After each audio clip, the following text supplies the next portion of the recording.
to you by Sensodent K.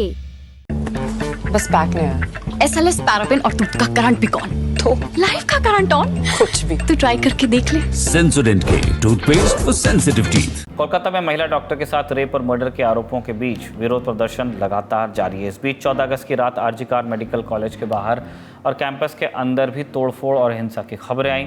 भीड़ कथित तौर पर मेडिकल कॉलेज के अंदर घुसी और तोड़फोड़ की।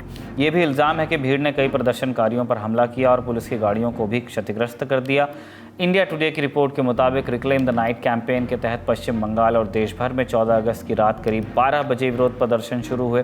स्पेसिफिकली कोलकाता की बात करें तो शहर की अलग अलग जगहों से हज़ारों महिलाएं पीड़िता के लिए न्याय की मांग करते हुए सड़कों पर आईं और इसी दौरान आरजी कार अस्पताल के बाहर हिंसा शुरू हो गई।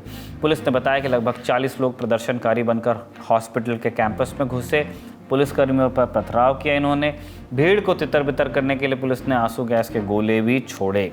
अस्पताल के बाहर प्रदर्शन कर रहे डॉक्टर्स और छात्रों को वहां से तुरंत हटना पड़ा क्योंकि भीड़ ने उनके लगाए टेंट वगैरह भी तोड़ दिए। उत्पाती भीड़ जो थी। आरजी कार मेडिकल कॉलेज और अस्पताल के डॉक्टर हसन मुश्ताक ने बताया कि हमें विरोध मार्च के लिए रात 11 बजे निकलना था। परिसर के बाहर लोगों का एक समूह था और वो हंगामा कर रहे थे। कुछ देर में भीड़ उग्र हो गई और वो परिसर में घुसने की कोशिश करने लगे। उन लोगों ने किसी को देखा नहीं। जो भी वीडियोस आ रहे हैं या जो भी बातें सुनने में आ रही है, जो उनके सामने आ रहा था उनको मार रहे थे। हम पेशेंट पार्टी सबको उन्होंने मारना स्टार्ट कर दिया। डॉक्टर्स को भी बहुत ज़्यादा चोट लगी है। कोई इधर, सब लोग अलग अलग जगह छुपे हुए हैं। जैसे आप देख ही रहे, हम लोग भी एक जगह पे छुपे हुए हैं। और जितनी भी गर्ल्स थी, जितनी फीमेल डॉक्टर्स थी, उन पे भी उन्होंने जितने भी वो लोग थे अटैक किया है। सब लोग अपनी अलग अलग जगह छुपे हुए हैं। हम लोग उनसे कुछ कांटेक्ट भी अभी उतने अच्छे से बना नहीं पा रहे हैं। कोलकाता के पुलिस आयुक्त विनीत गोयल ने इस मामले में मीडिया की जिम्मेदारी तय करने की कोशिश की है। उन्होंने कहा कि जो कुछ हुआ वो गलत मीडिया कैंपेन के चलते हुआ। What has happened here is because of the media, the wrong media campaign, which has been malicious media campaign, which is going as far as Calcutta Police is concerned. What has Calcutta Police not done? In this case, they have done everything. 14 अगस्त की रात RG car medical college के बाहर असल में हुआ क्या, इस भीड़ में कौन लोग थे और रात भर क्या हालात रहे, बता रहे हैं कोलकाता पहुंचे ललन टॉप के रिपोर्टर सिद्धांत मोहन, जिनके साथ विजय भी वहां पर हैं। हुआ क्या, हिंसा शुरू कैसे हुई, अब इसके लिए हमको आना पड़ेगा इस पार। महिलाएं, पुरुष और सभी वर्गों के लोग पुलिस पे अपना गुस्सा निकाल रहे थे, लेकिन अचानक इस जगह पे मौजूद एक पुलिस बैरिकेड पर कुछ लोग आए।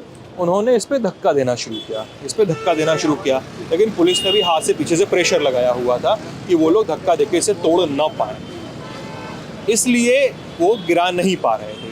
फिर हमने देखा कि जो महिलाएं, पुरुष ये यहाँ पे इस पूरे प्रोटेस्ट में शामिल थे, वो लोग किनारे हो गए। वो लोग किनारे होने लगे क्योंकि अचानक से एक अनजान लोगों का हुजूम इसमें आया।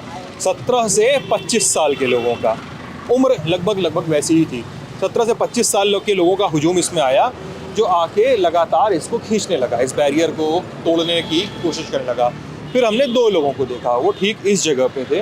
उन्होंने पुलिस बैरियर को धक्का देने के बजाय पकड़ के आगे की ओर खींचना शुरू किया, हटाने के लिए नहीं, उसको आगे की ओर टॉपल करने के लिए, यानी ऊपर से गिरकर वो नीचे आ जाए और उसके बाद वो अंदर घुस सके। उन्होंने 1 बार, 2 बार, 3 बार कोशिश की और तीसरी कोशिश में उन्होंने पहला बैरियर गिरा दिया। पहला बैरियर गिरा दिया तो पीछे पुलिस, महिला और पुलिस फोर्स की टीम थी, उसके पीछे डॉक्टर्स खड़े थे। पहला बैरियर गिराया, उसके बाद उनका उस सफ़ेद और छोटे वाले बैरियर से सामना हुआ। और इसके बाद जो प्रोटेस्टर, नए लड़के, जो मैं बता रहा हूँ, अनजान लड़कों की भीड़ जो आई थी, वो यहाँ पे वहाँ आगे सामने आ गई और उसने लात मार के वो छोटा वाला पुलिस बैरियर भी गिरा दिया। अब यहाँ पर एक थ्योरी कम से कम मेरी आंखों के सामने, हमारी आंखों के सामने साफ होती है। पुलिस की टीम यहाँ खड़ी थी, रेजिडेंट डॉक्टर्स की टीम यहाँ खड़ी थी। इन लोगों ने जब धक्का दिया और अंदर घुसने में सफल हुए, पूरे बैरियर्स को तोड़ दिया, उसके बाद रेजिडेंट डॉक्टर्स और पुलिस की टीम वहाँ से जान बचाने के लिए भागे। 14 अगस्त की रात हालात कितने भयावह बन चुके थे, इसका अंदाज़ा इस बात से लगाया जा सकता है कि स्पॉट पर मौजूद कुछ नर्सेज ने दावा किया कि पुलिस खुद प्रदर्शनकारियों से मदद मांग रही थी। ये भी बताया गया कि भीड़ कथित तौर पर सेमिनार हॉल की तरफ बढ़ने की कोशिश कर रही थी, वही सेमिनार हॉल जहां रेप और हत्या की घटना होने का इल्ज़ाम है। तृणमूल कांग्रेस सांसद और पार्टी महासचिव अभिषेक बैनर्जी ने भी हिंसा को लेकर पोस्ट किया। लिखा कि मैंने अभी कोलकाता के पुलिस आयुक्त से बात की और उनसे ये सुनिश्चित करने का आग्रह किया कि हिंसा के लिए जिम्मेदार हर व्यक्ति की पहचान की जाए और कानूनी कार्रवाई भी की जाए। पश्चिम बंगाल में नेता विपक्ष और बीजेपी नेता शुभेंदु अधिकारी ने इल्ज़ाम लगाया कि ये तोड़फोड़ ममता बनर्जी के भेजे गए तृणमूल कांग्रेस गुंडों ने ही की है। इस बीच पश्चिम बंगाल के राज्यपाल CB आनंद बोस ने राज्य में कानून व्यवस्था और महिला सुरक्षा पर सवाल उठाए हैं। भारतीय जनता पार्टी ने ममता बनर्जी के इस्तीफे की मांग फिर से की है। घटना के विरोध में भाजपा 16 अगस्त को राज्य भर में विरोध प्रदर्शन करेगी और राज्य के हर जिले में सड़क भी जाम करेगी। अगली सुर्खी आर्थिक मोर्चे से आई है। खबर पर आने से पहले आपको एक टर्म समझा दें। MCLR यानी marginal cost of funds based lending rate, ये न्यूनतम दर होती है जिसके नीचे बैंक ग्राहकों को लोन नहीं दे सकता। आसान शब्दों में कहें तो MCLR जितना बढ़ता है लोन पर ब्याज उतना बढ़ जाता है। हम MCLR का तात्पर्य इसलिए समझा रहे हैं क्योंकि देश के सबसे बड़े सरकारी बैंक यानी स्टेट बैंक ऑफ इंडिया ने अपने MCLR रेट्स में इजाफा कर दिया है। लोन महंगा हो गया भाई। ये वृद्धि 10 बेसिस पॉइंट यानी 0.10% की हुई है, यानी अब SBI से लोन लेना इतना ही महंगा हो गया। MCLR में हुई बढ़ोतरी के बाद SBI के नए लोन रेट्स आज यानी 15 अगस्त से सभी टेन्योर के लोन पर लागू कर दिए जाएंगे। आपको बता दें कि नई दरों के लागू होने के बाद 3 साल के टेन्योर के लिए MCLR 9.10% हो गया है, जिसके पहले 9% था।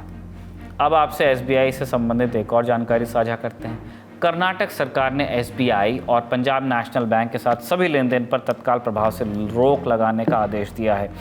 इसके साथ ही राज्य सरकार ने अपने अधीन विभागों को इन बैंकों में अपने खाते बंद करने और जमा राशि निकालने का आदेश भी दिया है। कर्नाटक सरकार का इल्ज़ाम है कि SBI और PNB ने सरकारी धन का दुरुपयोग किया। तो ललन टॉप शो में आज के लिए इतना ही। अपना और अपनों का ख्याल रखिए। शुक्रिया, शुभरात्रि और एक और बार पूरे ललन टॉप परिवार की ओर से हैप्पी इंडिपेंडेंस डे, स्वतंत्रता दिवस की आपको हार्दिक बधाइयाँ। जय हिंद।